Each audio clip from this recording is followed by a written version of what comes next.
Welcome to Clone Questions Live, episode 30, with me, Paul, your clone coach. We are live every Friday, 5:30 Pacific Standard Time on Instagram. So if you're not following me on Instagram, please do that. You could join the live chat, join the live Q&A, and join the conversation.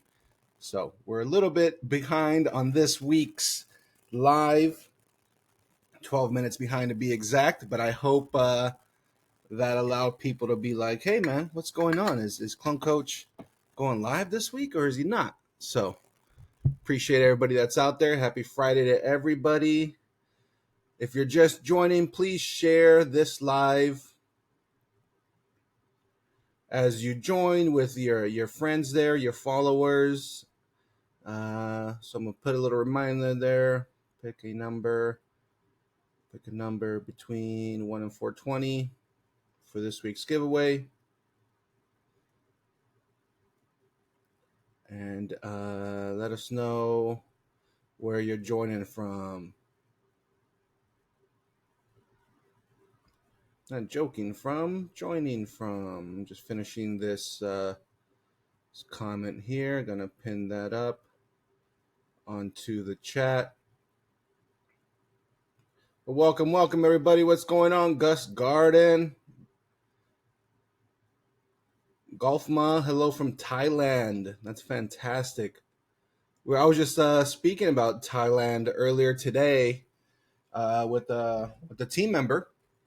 Actually, this team member is lucky enough to have gotten an opportunity to go over to Thailand to run a nursery.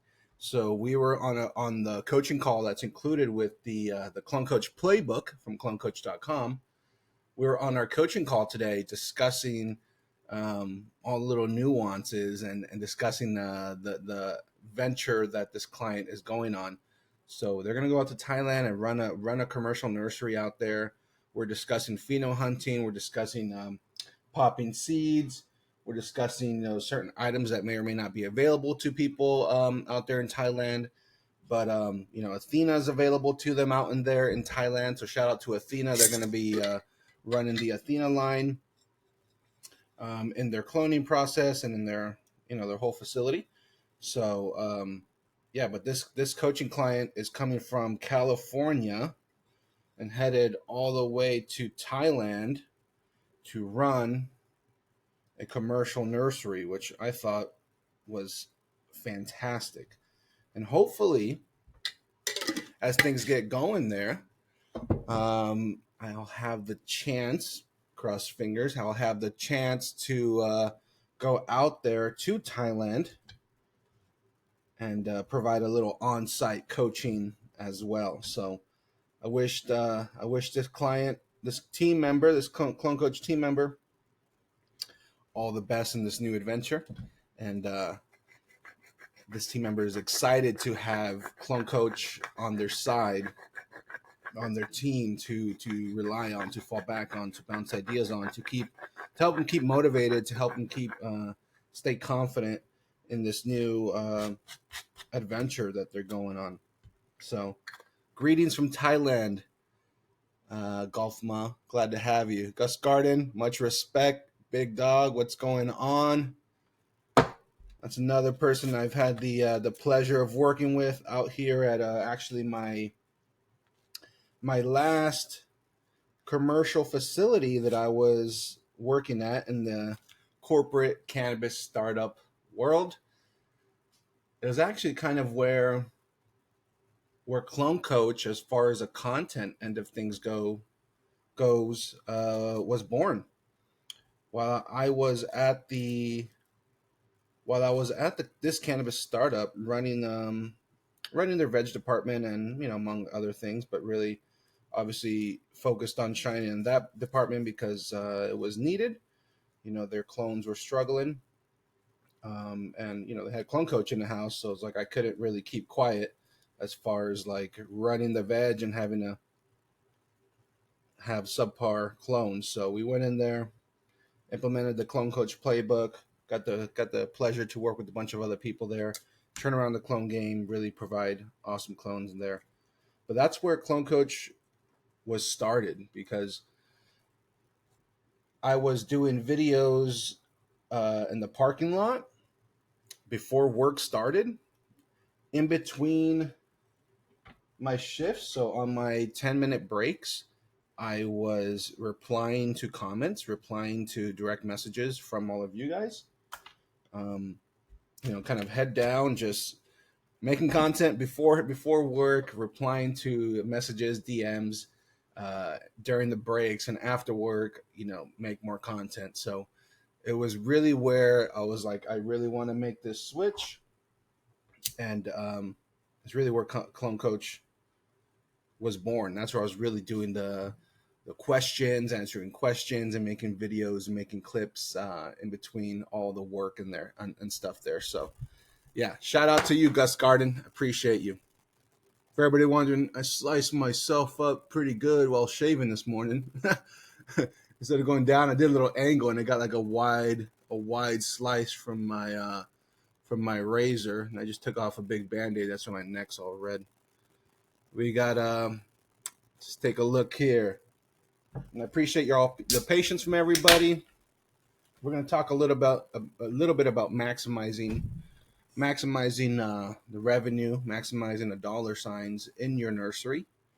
We're going to hit on that today. So if that's what you're doing, if you're operating a nursery, if you're an owner operator, if you're a manager, if you're a nursery lead, nursery supervisor, or desire to be anything like that, that's where my playbook is becoming more and more geared for. Really, someone that's small entrepreneur that wants to pump out a solid nursery, or it's in a corporate setting that wants to do better, wants to advance as an owner operator, whether they're producing clones for in-house use or for the market.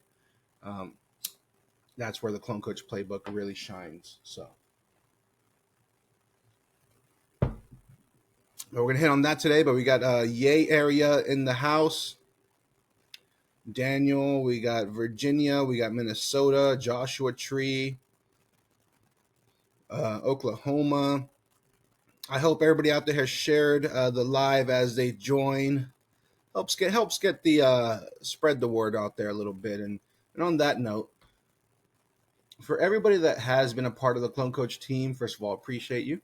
But second of all, I'd really, really appreciate for you to share the playbook, share clonecoach.com with your friends, with your followers, with your other teammates, with other owner operators. Really do that referral, that one-on-one sharing, right? There's really no substitute for that a good friend telling you, hey, check this out, look what I used to help out my garden. It really, really worked. You should check it out. Those referrals, those recommendations are highly valuable. So I appreciate everybody out there, and for those that have the ability to join the team, please share it with somebody else that you think would benefit as well.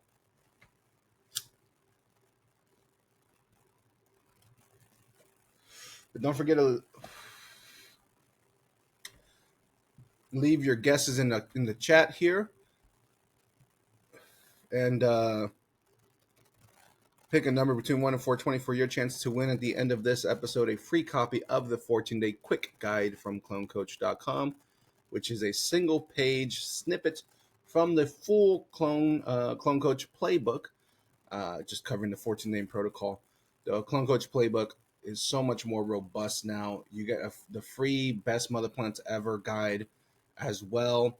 You get an extra overview training video. You get access to a private coaching call library from all the team members and myself for you to just watch and hear other instances and other coaching calls. You get just so much more value. Check it out on clonecoach.com. I really, really try to beef up, and I'm going to continue to do so, beef up the offering, the Clone Coach playbook. I'm going to keep adding more and more value, just stacking more and more value onto that offering. So all those that are hesitant, all those that are on the fence, those that have just, thought about it, or those that gained some value from, a small video that they've seen on my page or something like that, go to clonecoach.com, check out the playbook. It's stacked with value, guaranteed to get you results in your garden.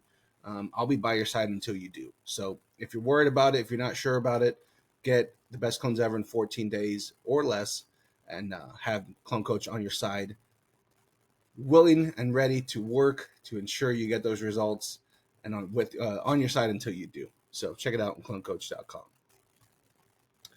Let's take a look here. We got a question from Dan Nugler. Says, how long should you boil rapid rooters or any plugs for that matter? So good question. I've seen this boil tech go around a little bit.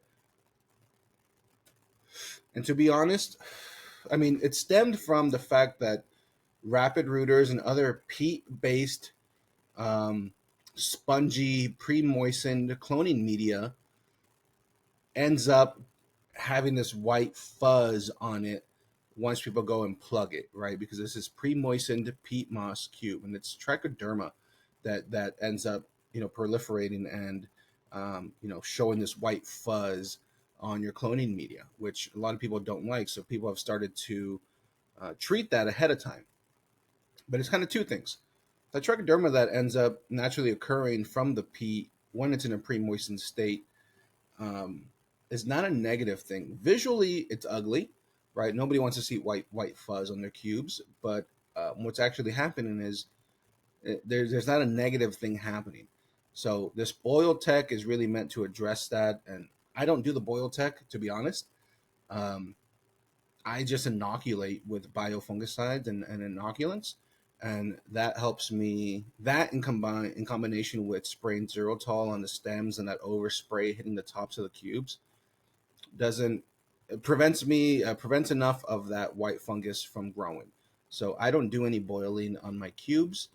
You could pre-treat, but I mean with the playbook protocols, you don't have that situation occurring and situation becoming really an issue. So I don't know how long you should boil them. I would just do a Zerotol treatment if that's what you want to do to sterilize it. I would do a Zerotol soak at full strength, kill everything off, but then you're going to need to re-inoculate and resaturate from that point anyways. So, boil tech, not for me. So I don't have that answer for you, but if you follow the playbook, you're not going to have any problems with that white mold and that white fuzz that comes up from those rapid rooters and root riots and stuff. Good question there, Dan. I appreciate you. We got CFH Jesse in the house from Oklahoma. Nice to see you again. I know you've participated in a few of the chats, so I appreciate you. I recognize that name. We got Rosetta Tattoo from Spain. Nice. What part of Spain? I like Spain. I've been to Spain. Spain's probably one of my favorite countries. Gus Garden saying, "Coach is the truth." Appreciate your Gus. Gus Garden, check him out. We got Michigan in the house. We got Phoenix, Arizona. Gus Garden says these are big facts, guys. A real industry inspiration. Dude, thanks for the kind words, man. Thanks for the kind words. I appreciate you. We got let's say Chico Hector says, ouch, probably talking about my slice on my neck there. We got Sergio Miami from Michigan. Staying from Michigan. Catching up on this chat here. Raider Nation with the question, what's up with the trial? Rooting agent. Let me show y'all something. They're all packed up, ready for the mail. So I gotta hit the post office, y'all. But I got all the samples packed up. Now, please note, not everybody that applied is able to get a sample. All right. It's unfortunate, but I had a lot more people apply than I had samples to give. So I had to pick and choose, kind of randomly throughout the list and get as many people as I can on that sample list there. So if I'm not mistaken, I'm you may be on that, Raider Nation, but I know you're probably on the last one, right? The last gel trial. Let's see here.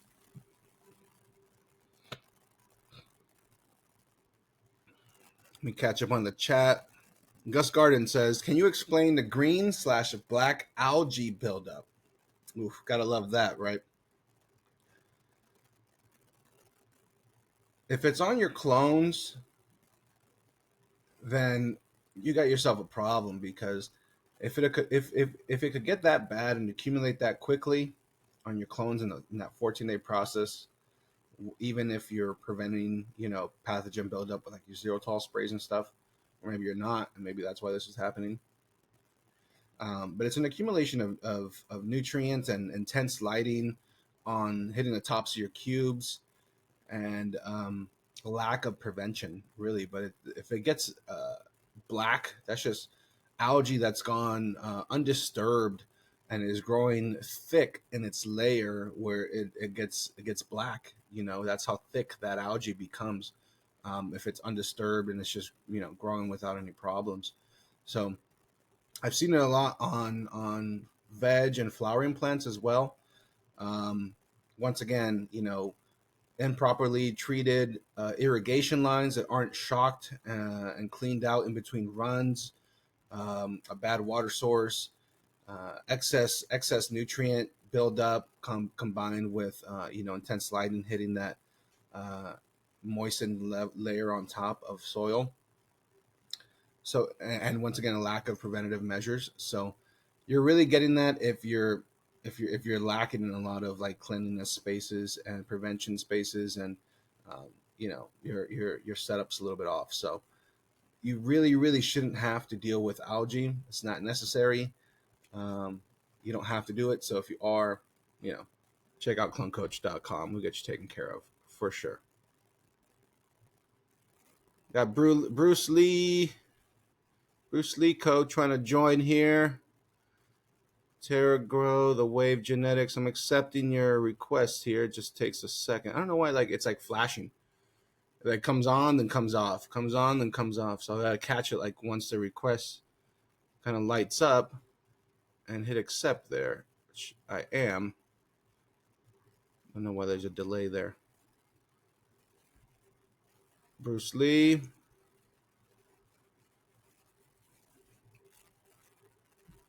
Come on.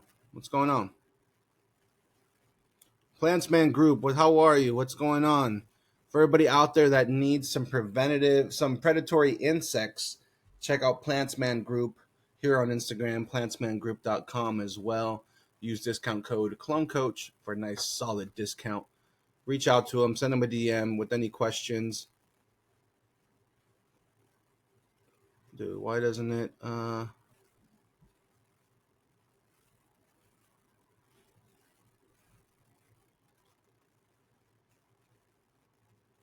Bruce Leo? What's going on, Bruce Leo? Are you trying to join? Are you playing with the button there? Because I'm accepting it and it's not joining. So what's the word? What are you doing?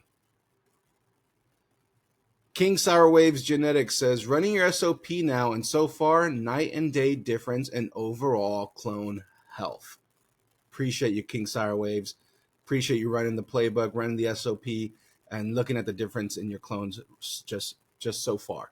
If you got any questions, don't forget to book that coaching call. It's included. We'll get you squared away as well. Raider Nation 75 says, King Sour Wave Genetics, no joke. Also following his cloning SOP, and it's nuts, the improvement. Y'all hear it. Y'all heard it first. Y'all hear it first here. Tubby NXN says, your guide rocks. It definitely helped my facility. Also getting into the teen market in California. I appreciate you. Once again, guys, for all those that know that this SOP is the truth, please share it with your friends and other people that are running facilities, other people that could benefit from the SOPs. Get them on the team as well. There's nothing like a referral. There's nothing like a recommendation, a personal recommendation from a friend. So it goes a long way. It's a great way to keep supporting Clone Coach. And Bruce Leo, what's going on? Why do you keep...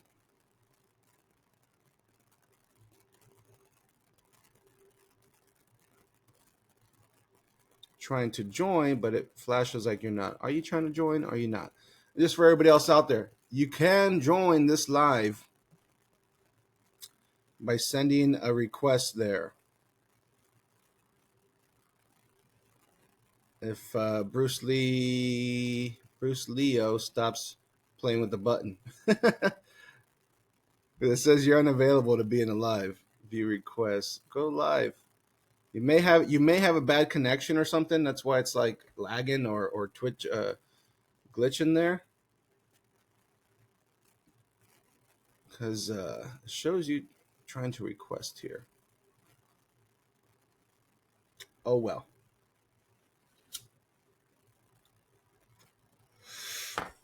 Let's see here. Maximizing revenue in your nursery. Who out there is running a nursery and wants to maximize their revenue?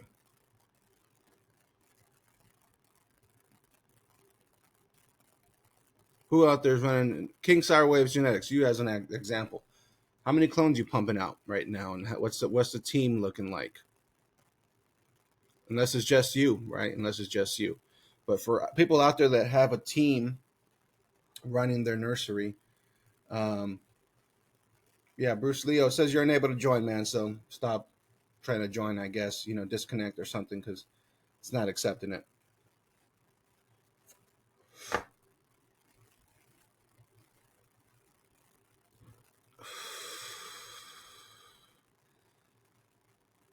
Let's see here. If you guys also, as a side note, if you guys have not checked out my YouTube channel, please do so. I am uploading more videos, more tours. I got another Orso Farms cloning tour where they do 100,000 clones. I have that listed on my YouTube channel. It's up now. I'm also uploading my interviews. So I have fantastic interview with myself and Zach from BioSafe Systems. Myself and Elon from Refined Genetics is already uploaded.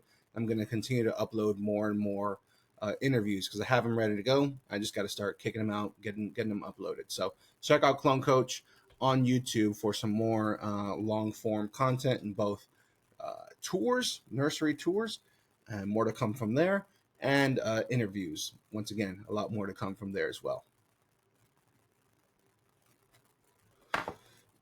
Let's see here.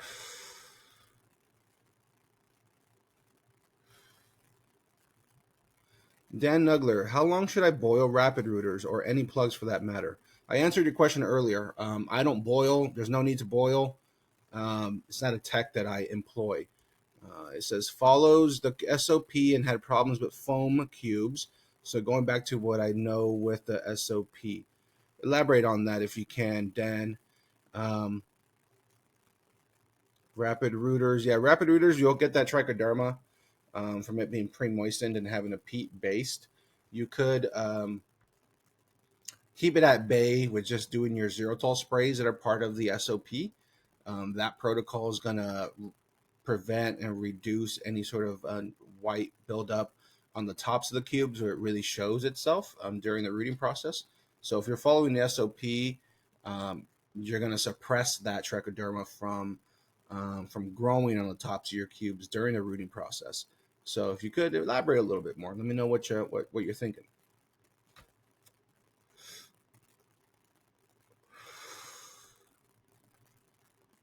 Bruce Leo, are you in the chat? Bruce Leo, if you're trying to join, it keeps flashing at me. Respond to the chat. I want to know you're trying to join. Respond to the chat. If you don't, I'm go ahead politely ask you, get you out of there. So my screen stops flashing here because I've accepted your request and it says you are unable to join, and yet the request keeps flashing at me. And if you're not responding to me in the chat, well, probably a good thing we don't get the live request going there. So, but I know we've spoken before, and I know you run a nursery, so So Dan Nugler says, going back to rapid rooters, I really want to I really want to sterilize the cubes to eliminate any possibility of pests or pathogens that could be in the rapid rooters is all. I hear you. And at a very, very small scale, boiling cubes is probably feasible, like 50 cubes or less, or 100 cubes or less. But it's not something that scales really, and it's not a method I would go with for the prevention of pests or pathogens. What I would do is build up the good defenses. So a live active root zone with all the good defenses is not going to allow any pests or pathogens to proliferate there. So if you do want to sterilize for pests, you could do a zero tall soak, dunk.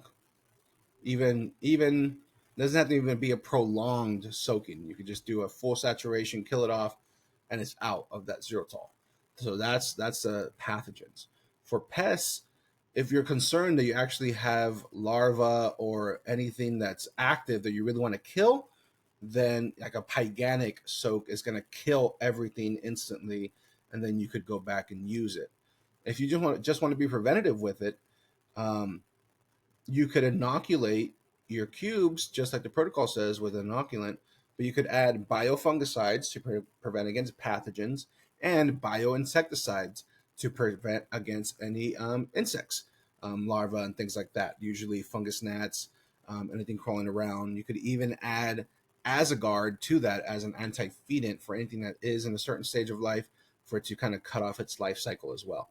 So for me, I prefer that method because then you're still going to be able to just plug right into it, and it's kind of a one step versus boiling or treating and then draining that out and resaturating again. And you're going to add in those protections anyways. Why wouldn't you want to be protected once again anyways? So I just do it all in one, with more of a bio defensive kind of strategy to cover all of the insects and pathogens that could go in there as well. And then nematodes as well.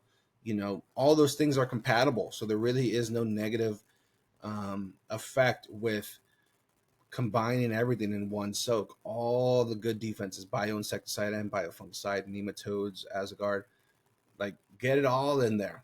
Get it all in there. Cover all your bases there.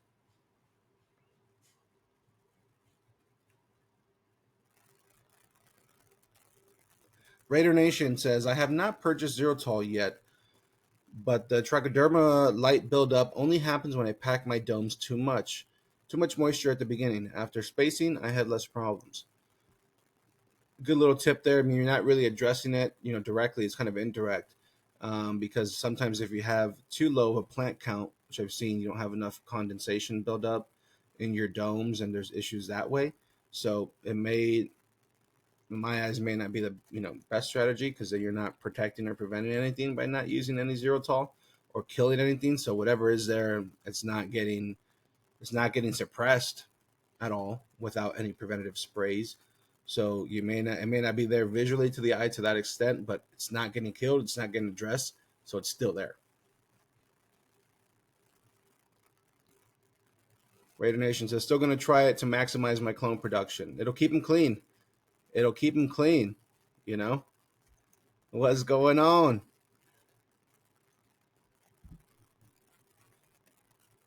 What's going on here?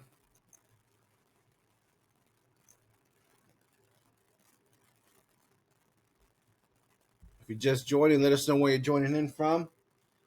We're going to hit a little bit on how to maximize money in your nursery, how to maximize revenue.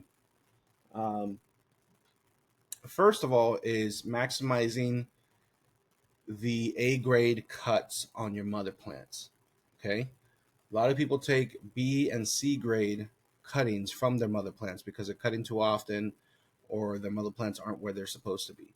So you need to maximize your A grade cuts on your mother plants so that you're maximizing the revenue, right? That time you're spending on there, you're getting the best possible clone that you can on there.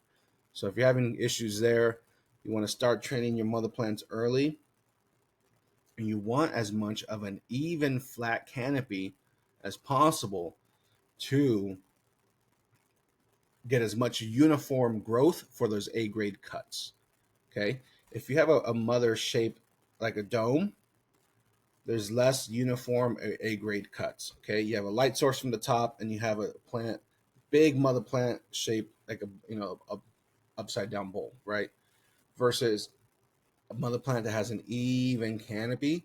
This is going to make the A grade cuts a lot more available and a lot more uniform. So that's number one. How you're shaping your mother plants will determine how many A grade cuts you have. So you want to increase your A grade cuts, decrease your B's and your C's. Okay, that's one major one.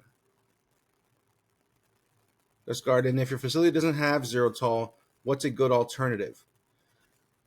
Xerotol is a fungicide, right? It's a fungicide that can be sprayed up to daily because once it's dry, it's already inactive. So that's you. You want to replace it with another fungicide. So that could be something that has same method would be like commercially. There really is no substitute. Like I mentioned earlier, hobby level that you could do hydrogen peroxide, or you could do hydrogen peroxide at the commercial level. Just got to dilute it to a higher concentration than 3%. I forget the concentration of hydrogen peroxide in Xerotol. You could check that label and try to get as close to that as possible. Um, that'd be a good substitution, right? Because most people would have commercial grade hydrogen peroxide um, in the commercial facility. But if you're commercial, just go get Xerotol. I mean, it's available everywhere, and it's such a staple in all commercial facilities, like not just cannabis. You know, you should have it, but it's a good alternative too. You can just make your own more concentrated hydrogen peroxide to have as a substitute.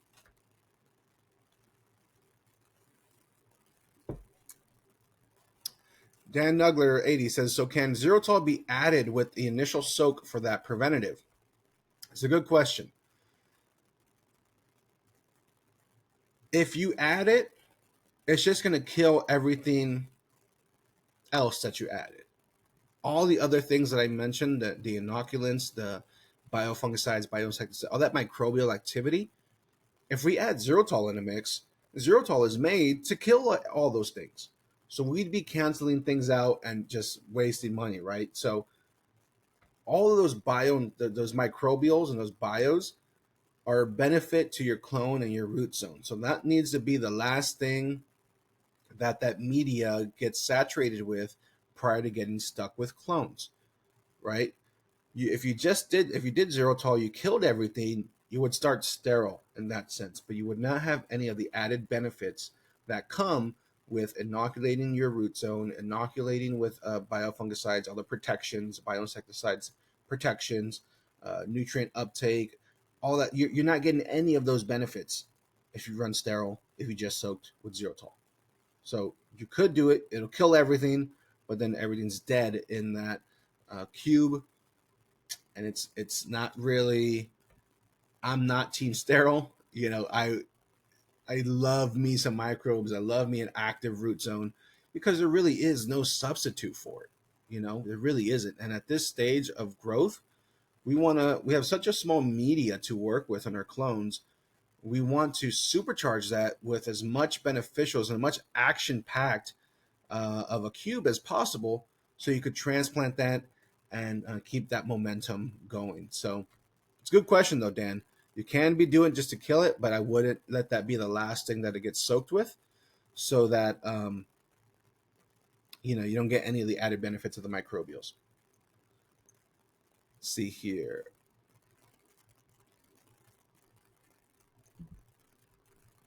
Let's see. Truck One says, "What's going on? I remember seeing you on another live too. Is there a substitute to Xerotol would you use if not available? Are you sure it's not available? First of all, are you sure it's not available? If it's really not, commercial grade hydrogen peroxide, diluted to the same that Xerotol has, would be like the closest substitution, because it's that type of chemistry. It's an oxidizer and it works fast. So once it's dry, it's done. Really, no residual, no lingering effects. So, but things like normal fungicides. I mean, that's what it is. It's a fungicide. So if you don't have the same chemistry, you're not going to have it work the same. So you could get other fungicides like citric acid, um, you know, botanical oils, things like that that have fungicide properties that will be a fungicide for you, but it's not the same chemistry as xylitol, so it can't be used the same. Can't be used the same. So that's the only nuance, right? If you switch up the chemistry, there's different use. So as a reminder, don't be lazy and read the label properly. And if you feel like it's just a bunch of nonsense on this label, it's not.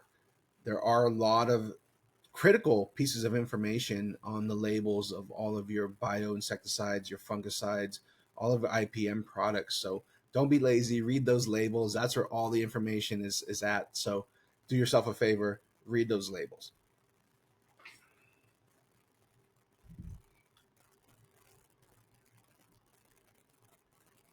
Let's see here. Another way to maximize money in your revenue and maximize money in your revenue, maximize revenue in your nursery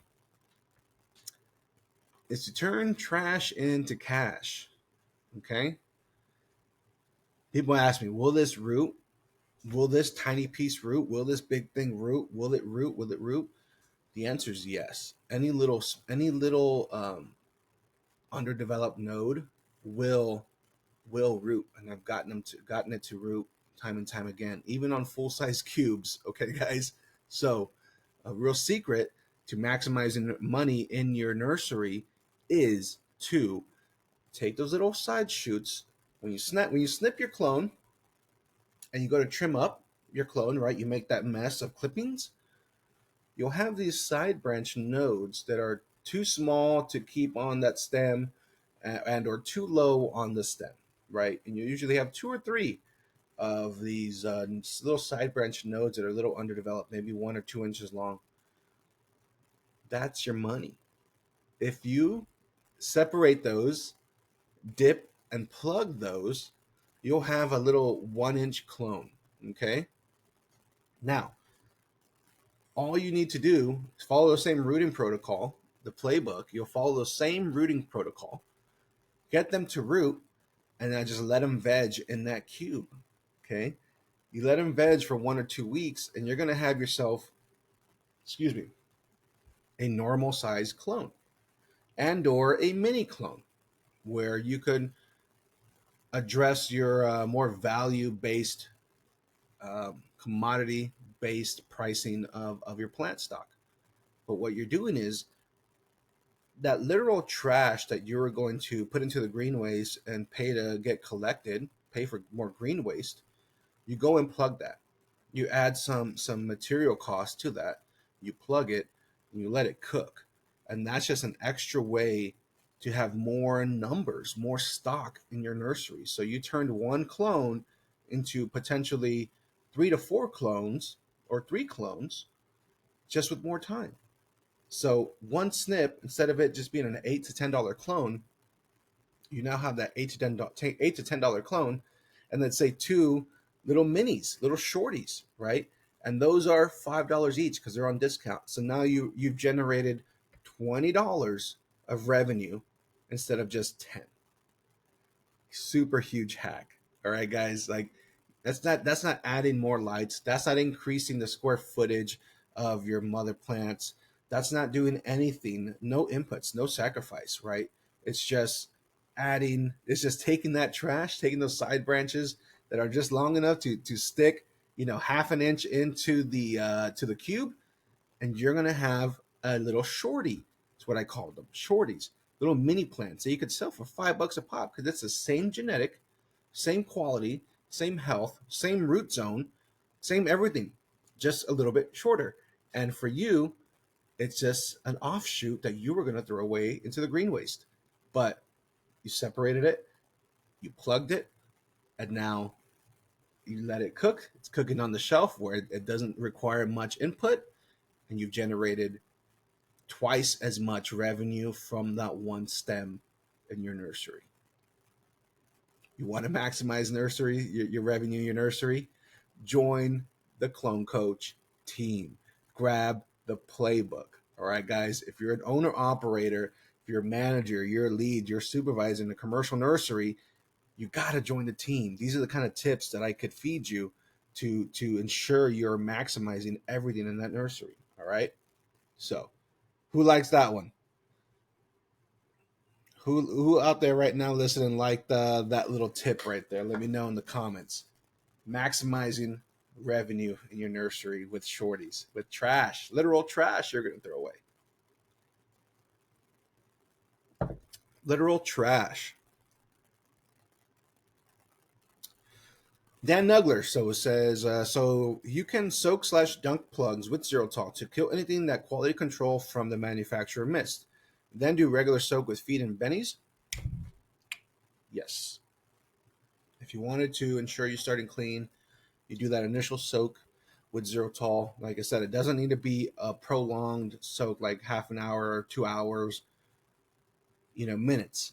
Soak it, fully saturate it, because once with the chemistry, the way it works, once it comes in contact with an organism, a microbe or whatever, it kills it, and it starts to dilute its concentration because it's already killed something. So full strength 1 ounce, 1.25 ounces per gallon of Zerotol into filtered tap water, not RO water. Okay. Soak and kill all your cubes.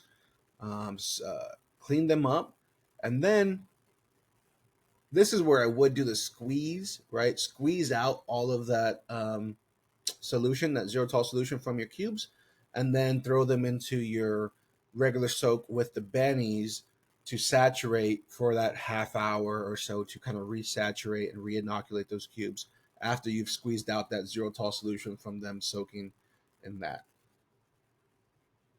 Dan Nugler, appreciate it. I like this. I like this Zerotol Benny, soak talk and pre-soaking of these cubes because of the concern of the state that they come in from directly from the manufacturer.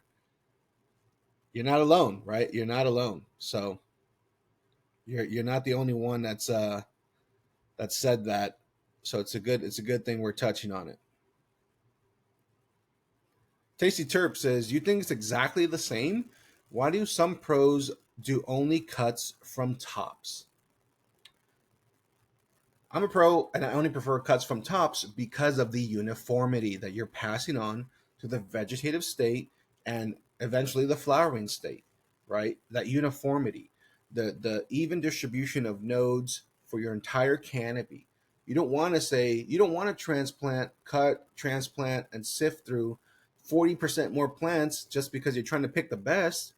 If they start uniform from all the uniform growth on the mother plants are all tops, you already have the entire canopy being the best.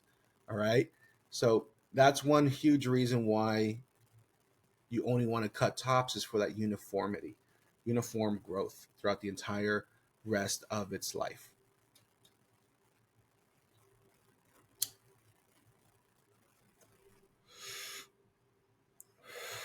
Wagyu Terp Trapper, sick idea. Glad you liked it. Dan Nugler, 1.25 ounce per gallon Zerotol. You said I did. I did say that. That's the full strength of Zerotol. And once again, do not use RO water. Use something with an EC base, whether it's filtered tap water, whether it's RO water charged up with light feed, light MPK ratio to get that AC level up to a 0.5 minimum. But you don't want to add it directly to RO water. What's going on, Mr. C? Appreciate you. Appreciate the support.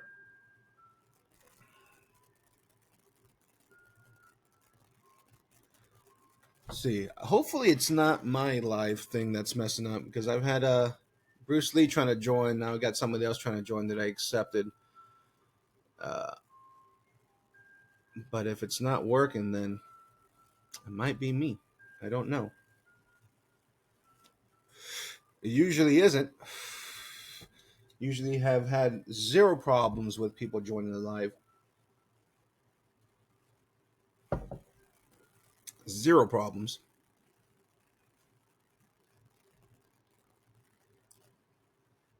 But it keeps trying to join. So I don't know, guys. Maybe go out of the live and try to come back in. Wagyu Terp Trapper says, how long do you leave your lights on for? 24 hours. There's been some discussions on like the initial, how much of the initial reading process, the initial days, you want to have lights off for. Um, I haven't done that experiment yet to really find the right amount of time, if any, of darkness you would want at the beginning of your rooting process. But for me, I've just ran 24 hours without any problems.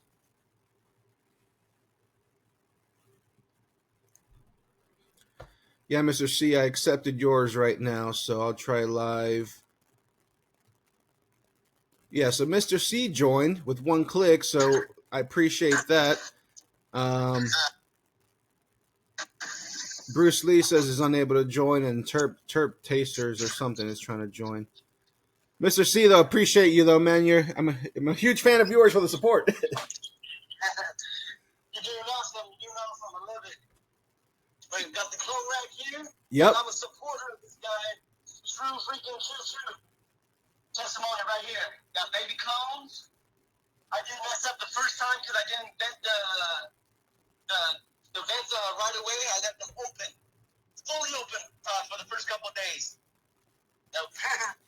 But believe in this guy. Believe in him because he knows what he's talking about. Oh yeah, man, I appreciate you. And on that note, when you had them fully open, was there any condensation buildup on your domes in those first days? None. Boom.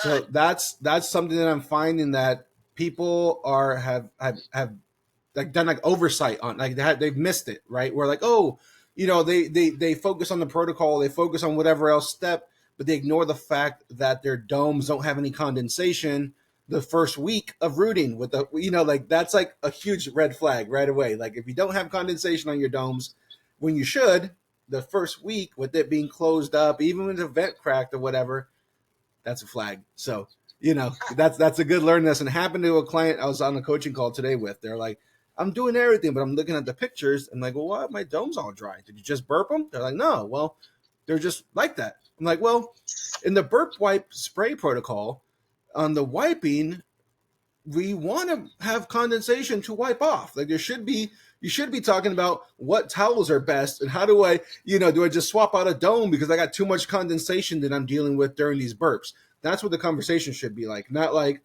oh yeah, it's just bone dry, so the wiping's easy. Like that's a big disconnect. I had to spray them the first couple of days because I was like, why isn't there fucking no moisture in there? Went back to read it twice. And I finally caught on. I was like, damn it, that's where I messed up at. But it's good though, because that's a reminder to me to make sure that gets out there, right? That's the another thing to keep an eye on when you're doing your clones. If you don't see that, hey, do address it. You know what to address now. Yep. Keep it up. I do owe you a video. I'm gonna make a video for you because I do. So that's why all of them didn't root, but majority of those guys came out good though. Hell yeah, man. Yeah, well, appreciate it, dude. I appreciate doing this quick test for me too right now. Like I said, the other people are trying to join. It keeps flashing, but yours is one button. Here we are. So I don't think it's my end. Maybe they got a bad connection or something. Who knows? But I appreciate you. No worries.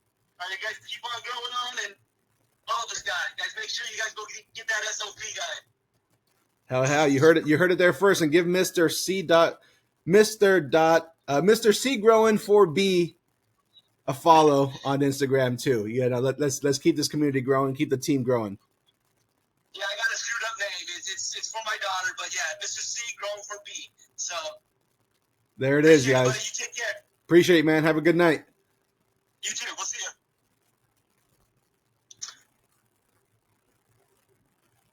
Awesome.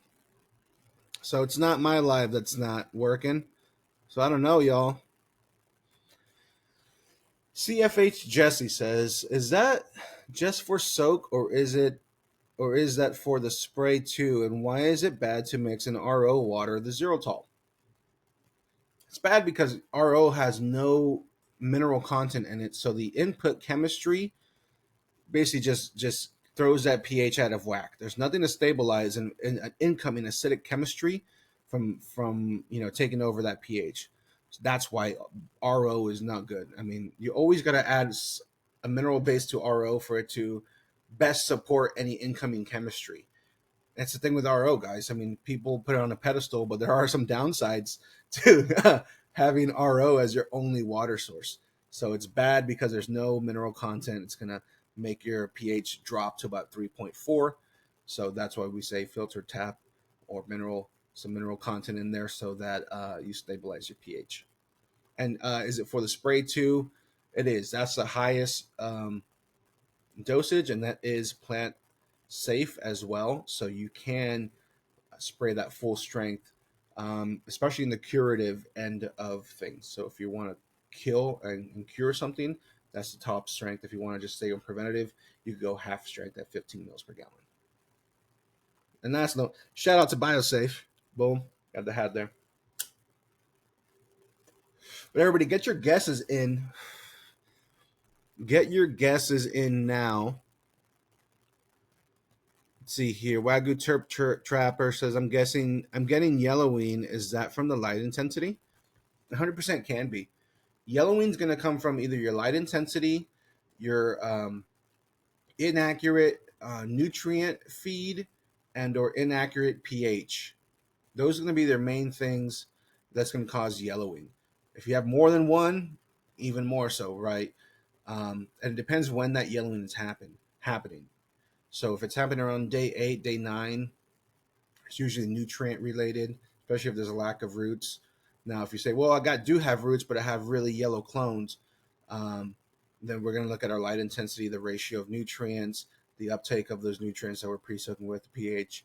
There's only a few options there to really analyze, but too intensive lighting is 100% going to be a concern because, especially during the first week, if you don't have a root zone there to uptake these nutrients, then how do you expect it to fully utilize that light, right?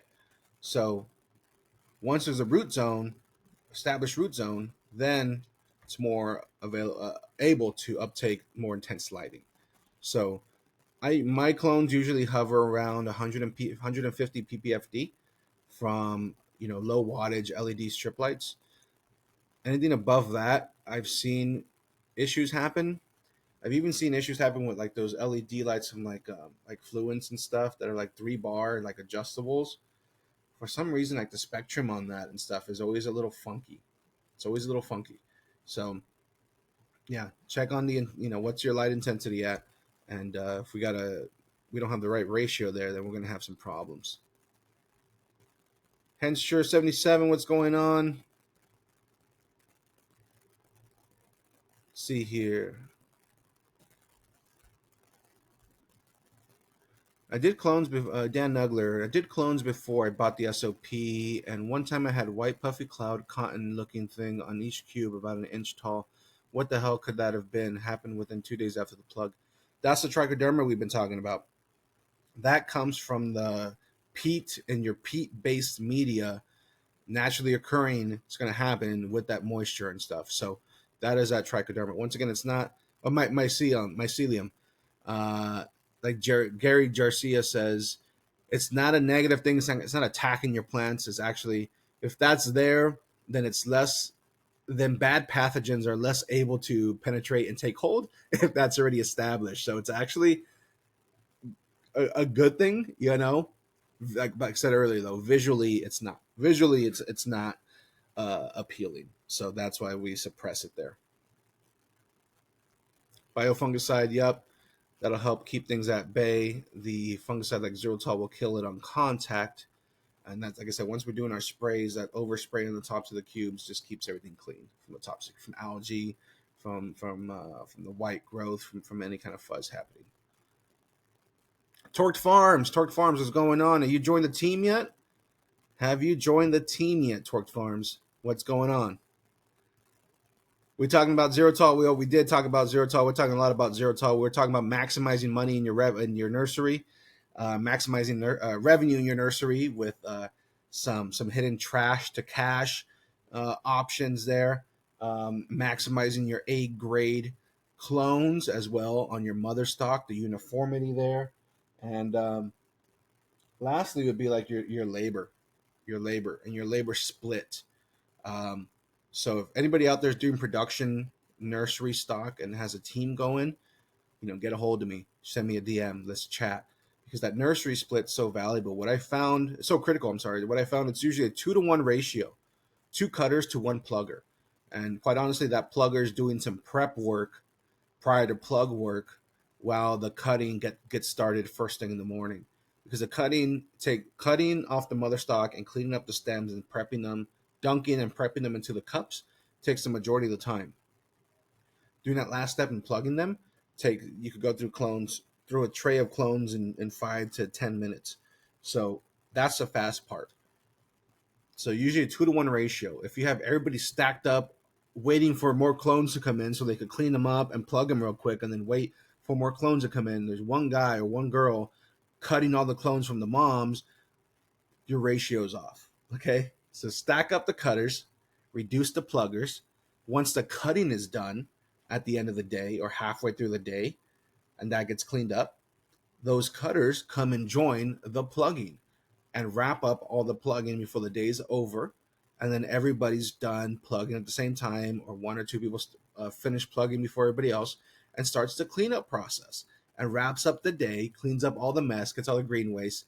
The plugging's done, the labeling's done, the cleanup is done, and that's how you really maximize your production labor in the nursery to do thousands of clones with a team of 3. I mean, God, what is probably done close to, if that's 824, yeah, 2 to 3 thousand clones, easy, with a staff of 3 in one day, normal working hours, no overtime, lunch breaks, and normal basic maintenance of watering, prepping the clones, things like that, all in a day. So it's possible, 1,000 clones per person per day. If you're not doing that, hit me up, send me a DM. Torqued Farms recommended PPFD for cuts, about $1.50. Wagyu Terp Trapper says, how much is too much feed? Really want the secrets? Grab the playbook. All right. That's a big portion of the strategy, is the feed. Okay. It's a big portion of it. And there's a correlation between mother stock and clone stock. But there's one method to implement so that you get your clones to look exactly like the day they were cut. Okay. Thriving, vibrant, praying, green, beautiful cuts on these mother plants. They're going to look exactly like that, but you're just going to add a fat white root zone to the bottom. If you really want to learn how to do that, go to clonecoach.com, grab the playbook. It's stacked with value. You're guaranteed to get results. I'm going to be by your side until you do. Guaranteed. You have no chance of no risk, right? To lose your money. You're going to gain a bunch of value for your nursery, and that's going to stay with you for the rest of your career. All right. Clonecoach.com. Check it out. Check out the playbook. The Clone Whisperer says, I've dunked clones before sticking in RO xylitol mix. Is there any reason to use tap water there or RO for better sterility? Thanks. The Clone Whisperer, do me a favor. Rewatch this episode. I hit on that a lot of times. I've hit on that so many times. Don't use RO water with xylitol 2.0. Just don't do it. Use filter tap, right? Don't do it. It's going to drop your pH down to like 3 point something, all right? It's not where you want to be.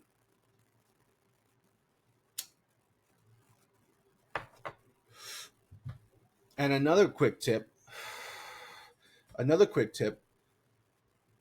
when dunking your clones into anything prior to plugging, ensure that the clones have had enough time to dry out, before getting plugged and covered with the dome. You don't want a fully saturated, freshly dunked plant material clone going into your dome, sagging because they're so heavy with water and getting trapped in a dome 50 at a time. You don't want to do that. So after you do your dunk, your workflow should be such that the little bouquet of clones has time to dry out majority dry out, right? There's a little excess. You can always shake that off before plugging. We want to have a more rigid, not so heavily saturated clone going into your dome. So that's another big tip.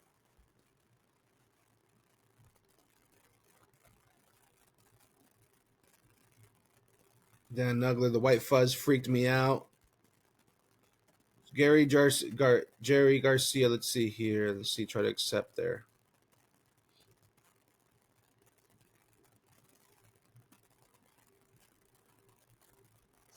All right. Hey, what's up, man?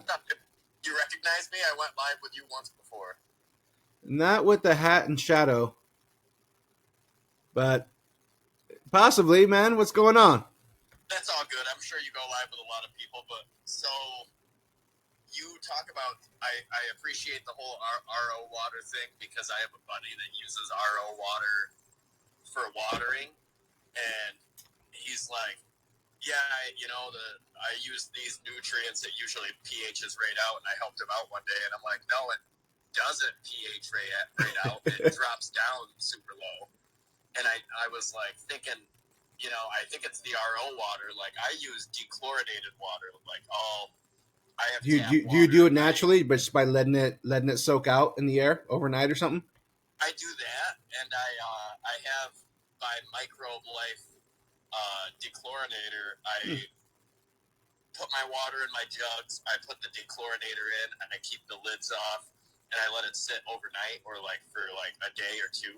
Mm-hmm. And then I'll mix my water up. And I always keep a few gallons on hand. Like as soon as I empty a jug, I refill it. And I put the dechlorinator in. I let it sit open. You know what I mean? And I really don't have any problems. And this guy has a lot of problems with yellowing and deficiencies and this and that. And I'm like, I'm just using regular tap water and I'm not having all these problems. So there's something to that. But that's not why I wanted to hop on the live. Why I wanted to hop on the live is because I hear you talk about Zero Tall a lot, and I looked it up, and it's probably more of a commercial grade product. And I was wondering if you had ever heard of Revitalize by Bonide. It's like a really, it's more of a garden. Yeah, Bonide. Yeah, that's like they do the insecticide soaps and that kind of shit, and also have so that is a biofungicide, and it's not because the Zerotol is some kind of acid-based thing that you were talking about on one of your stories a couple of days ago. Mm-hmm. But the Bonide is like a bacillus. The word after starts with an A, and it's 27 letters long. So I'm not going to pretend that I know what it says. Me either. I was just kind of wondering what you thought about that versus the Zerotol, because I'm not on a commercial level by any means, and I don't claim to be, but would I be all right using what I'm using, or do you think I should invest the money? Because the Zerotol is pricey. I'm willing to invest the money because I've found spending the money is way better than trying to skimp out and losing profits afterwards. Right. So I mean, a couple things. Zerotol is a fungicide. It's not a biofungicide. It's a chemical fungicide, right? Okay. So that's the basic chemistry of it. So replacing it with a biofungicide is absolutely okay, right? A biofungicide is just a different method of preventing pathogen buildup, and it's actually longer lived as a biofungicide on the surface of your leaves. There's a longer lingering protection period there, right? Because it's not killing everything. It's actually alive, and it's a strain that's keeping things at bay in that method. Things that are negatively affecting your plants. Recently, yep. I've had the opportunity to talk to somebody who is a microbiologist, and he recommended the Revitalize by Bonide. Yeah, so definitely doing a biofungicide instead is absolutely okay. You actually get a little bit longer protection. So even at, like you said, that hobby level, if we just understand what we're doing with the Zerotol, it's a preventative. We want to stay in a preventative end of things. So whether that's Regalia, whether that's any other biofungicide strain of a microbe bacillus, you're gravy, man. You're money.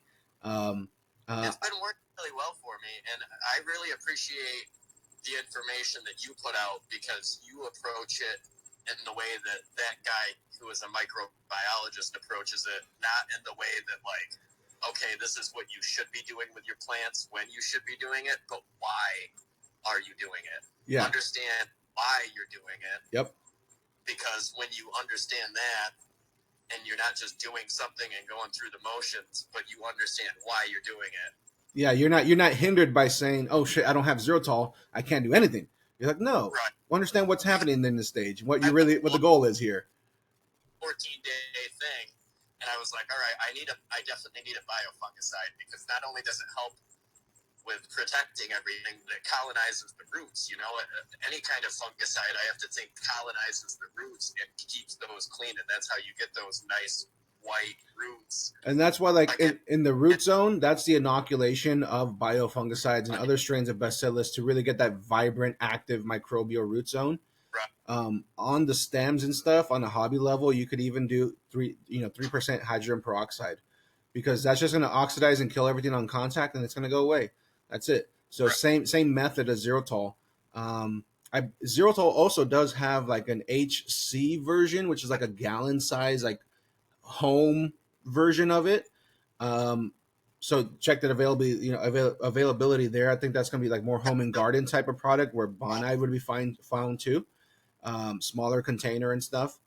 But yeah, that's really 100% possible. What I wanted to say also about the chlorine would be I'd be curious enough to just get chlorine test strips because they're so cheap. I thought about that today. I really did. I thought about that today to like test the water before and after, and then test it without putting the dechlorinator in it. Right. After 24 hours, and then test it with putting the dechlorinator in it right after, and then test it with putting the dechlorinator in it and letting it sit for 24 hours. And testing at what level of chlorine actually becomes a negative to your plants. Because chlorine itself also just has a short half-life as well. So the water today is not the same as the water from a week from now. I will say, because I just recently started growing again, I did it once before, and before I didn't even pay attention to chlorine. And like, I'm not saying that you should not worry about it, because you definitely should be thinking about it.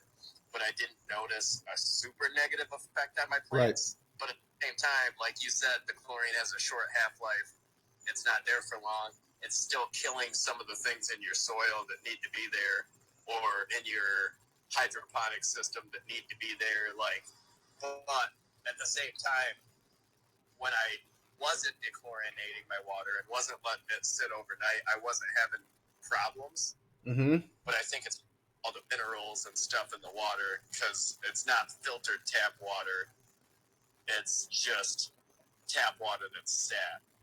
Right. And look, man, there's some good water out there, so like you said, I mean, that's I would take that versus RO. Because with RO, you have to, first step, if you're going to feed it for nutrients, you have to add CalMag first. That's my personal opinion. Yeah. Because that adds your initial stabilized base of minerals. You have to. You're not on a good nutrient regimen that you trust, and you're not using if you're not using CalMag, like, I don't understand why you're in this conversation to begin with. Not trying to hate on anybody. No, but you need it with RO, right? You need it. You need it with RO, but you also need it with like LED lights, from what I understand. Well, here's those three that really define it: RO, LED lights, and cocoa. You got one or more, you best be ensuring you have all the calcium you need. So if you're going by soil mixing instructions and you're using cocoa thinking that it's soil, then you're already doing it wrong, because cocoa is a hydroponic system. It doesn't absorb nutrients like soil absorbs nutrients. Right. I work in a hydro shop, so a lot of people don't know that. Yeah, man. Well, we got to do our part to share the knowledge, right? This is how we do it. This is how we do it. But yeah, man, this is on that xylitol, hydrogen peroxide on a basic level, biofungicides to replace it. That's money. I really do. Just like the straight up xylitol, just to use it and try it. And obviously, if I get that, I'm going to hold off on the biofungicide and just use one thing. But I definitely see where, like, the fungicide, because the microbiologist dude that I know, he's like, all I use it. Like, I make my own clone spray. He's like, Revitalize, fucking tap water, and Calmac. Yeah, He's dude. like, that's all. You know, because look, at the end of the day, it's getting that fungicide in there, however you can, you know, and it's gonna work for you. Yeah. Yeah, dude. Well, fucking A, Gary Garcia. Yeah. It slips me up every time. Here, get back to your shit and educate people, but I just really appreciated the 14-day thing. That really helped out, and I gained a lot of knowledge. Hell yeah, man. Well, you know, I hope, you know, if you have that desire to, you know, make a lot more clones, you know, you grab that full playbook and make it happen. But in the meantime, we're going to get back to giving away a free copy of that 14-day quick guide that you're talking about right now. So everybody in this live, don't give it to me just because I hopped on, because I've already gotten it. But like, if somebody guesses that number, or even maybe somebody's going to win. Somebody's going to win. It's for me, you know. Give them mine because I already got one. But like, it definitely helps, and understanding why you're doing what you're doing. That's the coaching part, man. That's look, that's what I'm trying to define as like my playbook, my SOPs is not a commodity. It's not just the same information you get everywhere else. Like it's more value based, where it's opening your way of thinking, you know, getting you to look at things differently, understand things differently. It's more value based in that sense. So it's not, I'm trying to not make it be a commodity, right? Where it's just how to clone 101, basic, stick and rip it. No, man. You can tell that how you speak is based on pure experience day after day. Like, looking at a tray or fucking 10 trays and going, fuck, man, what's not working for me? Yeah. It's there's a guy I follow, Alex Hermosi, and his basis of it is like, it's not how to, it's how I used to do this, how I did this, how I saw it, like not how to do it. Like, this is just my experience, you know. This is why I'm speaking on what I know. Know why you're doing it. Yeah. Yep. But have a good night, man. Thank you. I appreciate it, man. You have a good night too. Bye. Absolutely. Let me catch up on this chat here. I appreciate Gary Garcia for joining this live, having a great conversation there, hitting on chlorine, chlorinated water, hitting on xylitol, hitting on biofungicides as a replacement. Good, fantastic conversation. Let me catch up on this chat here. North Michigan Exotic says, listen up, chat. If you have not joined the team, they're on the edge. Pull the trigger. More than worth the value. Trust me. That's a new member to the team right there. North Michigan Exotics. We had our coaching call today, which was a fantastic call. We're going to be by your side until we get the results that we're both expecting. That's the guarantee. You guys are on the fence. It's a no risk guarantee. You're not risking anything, because once you sign up and join the team, I'm going to be by your side until you get results. Period. Throughout your entire veg, throughout your entire nursery, throughout your entire garden, vegetative end of things, cloning, everything else, propagation. So it's a no risk to join the team. Clonecoach.com. We got Bonfire CBD. Buenas, ¿cómo estamos? North Michigan Exotics with the support there. Let me catch up here on the chat. So if you haven't entered your guess, number between 1 and 420. A number between 1 and 420. Enter it now. We're going to give away, whoever gets closest to this random number, we're going to give you a free copy of the 14-day quick guide from clonecoach.com. Let's see here. Let me catch up on this chat. Growing Fire, what's up? Torque Farms, you going to join the team or what? I know you're still on the fence.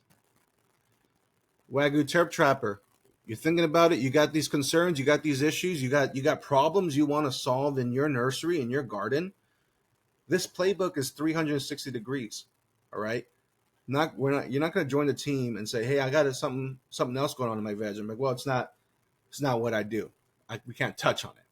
No, if that's affecting the results that we're expecting, it's included, and I will be by your side, guaranteed to make sure you get the results that we're both expecting.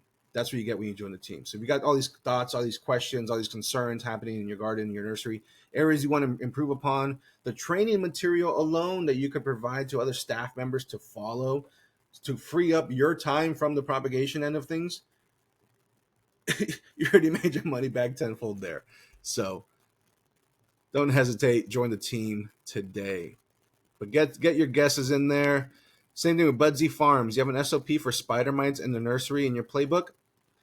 So that's on my to-do list to add more value to that playbook, which is an IPM guide, a full IPM guide addressing spider mites, all these other issues, preventative measures, curative measures. So that's going to get added. And as soon as it's ready to go, it gets given to everybody for free.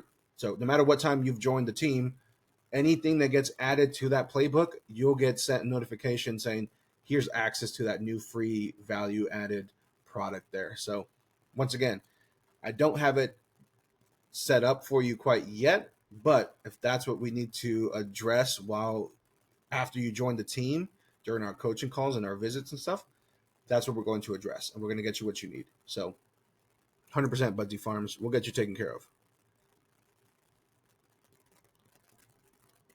So you got some team members here giving you some tips on some sulfur, some other items here.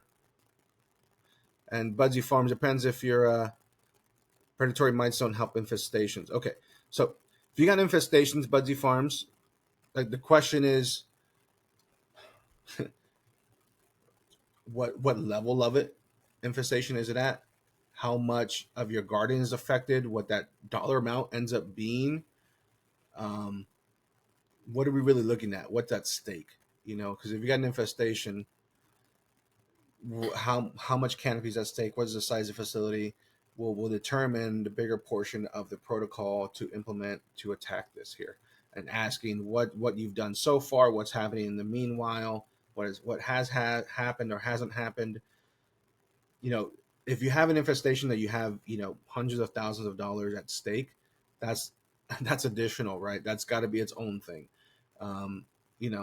But we could definitely get that looked at and make sure we get these things addressed, because you really shouldn't have to deal with mites or anything like that. So Poisoned is guessing 234 from Colombia. All right, guys, get your guesses in now. This is it. We've gone a little bit longer on this live, but hey, I was late, so it's all gravy, baby. All right, and it's been a good one either way. We hit a lot on how to maximize revenue in your nursery using the playbook and other secret methods we have in there. So if you didn't catch those, catch the full-length episode on the YouTube and also on the Instagram, but it's easier to watch on the YouTube. But this is the end of the show where we're going to random number generator. Generate a random number between 1 and 420, and we're going to find our winner and or winners this week in a chat. Whoever gets closest without going over this week's random number. So let's see here. No more guesses. Budsy Farms, you're the last one. No more guesses, y'all. No more guesses. I'm going to scroll up so I can't see the new guesses anyways. So let's see here. Just in case y'all don't. Random number generator, number between 1 and 420. Here we go. 388. 388. Let's find our winner or winners. 388. 245. Nope. 234. Nope. Let's find our winner. 217.67. This week's random number is 388. 385 from Hillbilly. Hillbilly, right? Underscore 315. With aggressive guess of 385. 315. Nope. This week's number is 388. What did you guess? 385, right? 385, yeah. This week's number is 388. 385 is the closest so far without going over. I'm going to go through this chat, scrolling up on this chat here. If you're just entering your guesses now, it's too late, y'all. 112, nope. Let's see here. Let's see, find our win. Let me scroll through this chat. 286, nope. 122, 187. 385 is the closest so far to 388 without going over. Let's see, let's scroll up here. 385 for Mr. C.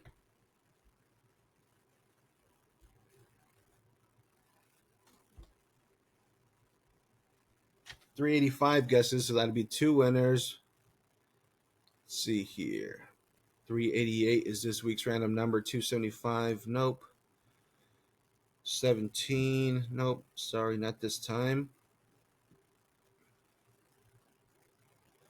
Let's see here. 286, nope. 388 is this week's random number. 388. We got two people at 385, 320, 222, 145, 102, 212, 323, 30. Let's see, 42, nope. 22, 222, 248, 220, 181, 25, 13. Nope. We're at the top, y'all. We got two winners this week. Mr. C, growing 4B, and Hillbilly 315. What's the last part of that? Hillbilly 315. RHEC. Congratulations, Hillbilly 315, Mr. C growing for B. Winners this week of the 14-day quick guide from clunkcoach.com.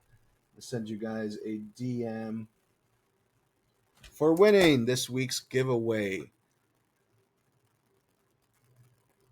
Budsy Farms says, Budsy, I'll grab the playbook and we can use a 30-minute call for an SOP on these bugs. 100%. And I got to add in there, too, is that unlimited email support and, whatever message support, quick voice messages, voice calls to make sure we're getting your results. I mean, I appreciate everybody, sticking to that 30-minute time, but sometimes I got to be a little bit flexible. I'm able to be more flexible just to make sure we're getting the results here. So join the team. I guarantee you get the results. That's the guarantee. So Budsy Farms, I look forward to you joining. But Budsy Farms, no, you didn't hit.